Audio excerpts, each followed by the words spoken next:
Health, safety and welfare is one of the top priorities for the Fire Brigade Union at the moment.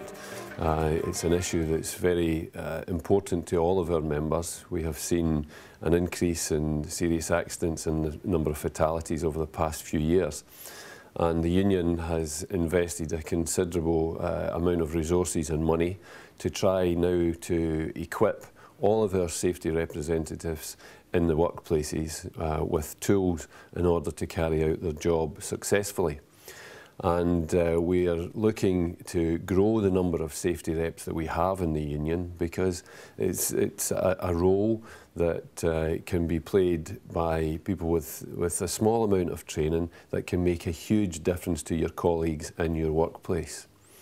So as part of that process, we've produced a small toolkit that we can give to someone who's had no prior training on health and safety, a firefighter in a station or a control room or one of our other workplaces.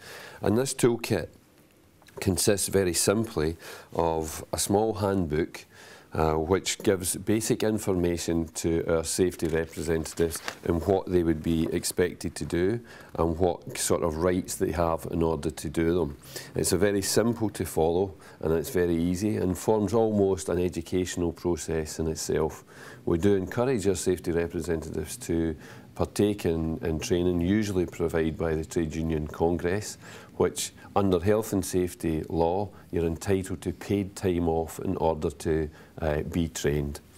The other part of this is that we then give the information in terms of the safety representatives and safety committees regulations, and these are the regulations that gives legal powers to our safety representatives to act on behalf of Fire Brigade Union members and other people who use our workplaces. The toolkit also consists of a very simple to use reporting forum which our members can use in any of our workplaces, be it a control room, a fire station, a fire safety, a training centre, and they simply go through and a walk around and inspect each of the workplaces, looking at hygiene facilities, for example, looking at kitchen areas, which we know is a growing problem where brigades are dispensing with the services of cooks who are properly cleaned in hygiene, food preparation, and this is an area that our safety representatives can pick up to make sure that our members are properly looked after. To date, we've issued somewhere in the region of between 1,400 and 1,500 of these packs to safety representatives around the country, but we still have a need to recruit more safety representatives so that we have them on representing watches and we have them in every single workplace. And what we're looking for, I'm looking for, is volunteers to go forward and be active in the workplace in order to make improvements to protect the health, safety and welfare of all firefighters. The statistics show quite clearly that you're 75% less likely to be injured if you work in a workplace that has a trade union safety representative. The FBU can provide good training, good resources and good backup, and we want you to come forward and help us to help our members. Beside me here, you see we have screens that we use when we are attending any events representing the Fire Brigade Union, where we try and advertise the issues of health and safety.